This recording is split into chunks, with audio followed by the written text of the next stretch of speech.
It's been nearly a year since the iPhone X was announced. It is the biggest leap forward since the original iPhone.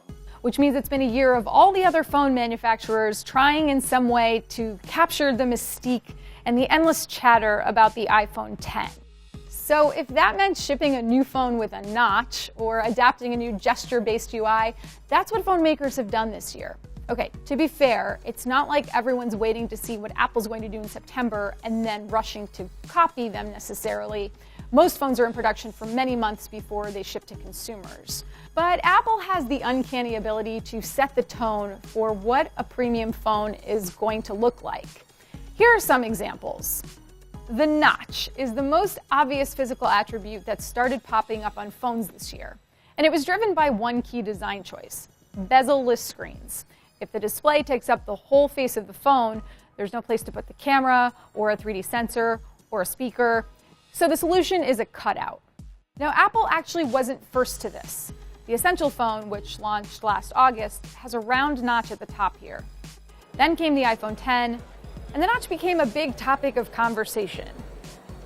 After that, Huawei, OnePlus, LG, Xiaomi all released phones with some sort of notch, among others. Some people really hate the notch. Personally, I don't mind it so much, but we do have Apple to thank for bringing the notch into our smartphone vernacular.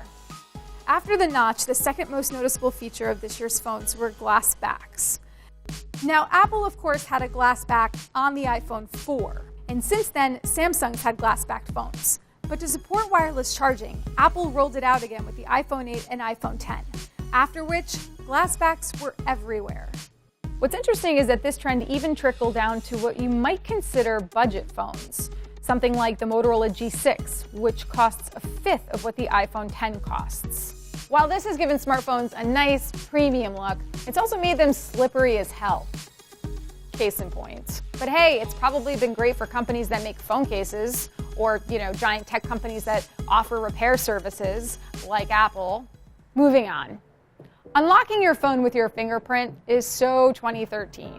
Last fall, Apple raised the bar by introducing Face ID, which lets you unlock your iPhone X with, you guessed it, your face. Now that raised all kinds of questions, ranging from the important stuff, like how secure is Face ID, to the inane, like can I fool Face ID with a really well-made mask of my face?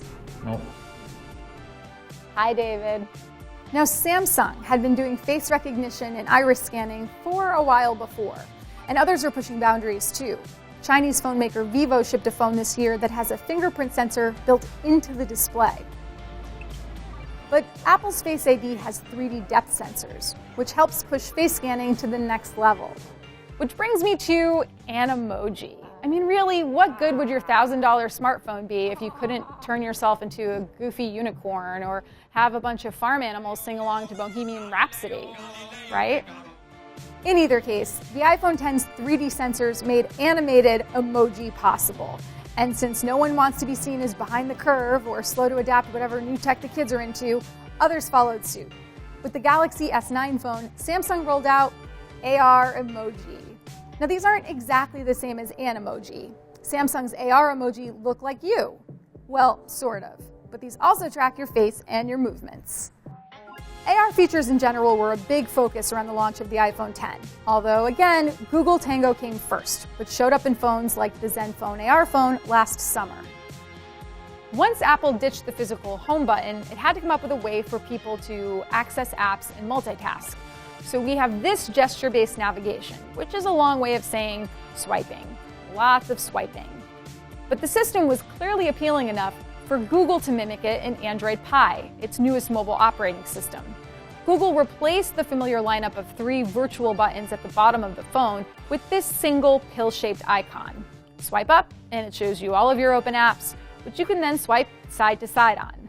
Since this is software and not hardware that was predetermined months in advance, safe to say you can really see the Apple influence here. Now, those are just a few examples of how Apple set the tone for phone design from last fall up until now. But the bigger question is, what trends are we going to see next? And the short answer for now is we don't really know. Samsung did just announce the new Galaxy Note 9 smartphone, but that looks pretty similar to last year's Galaxy Note 8. So again, we'll all be looking to see what Apple does. If Apple goes all glass again, it's already been done. If Apple makes a plus-sized phone, it's been done before.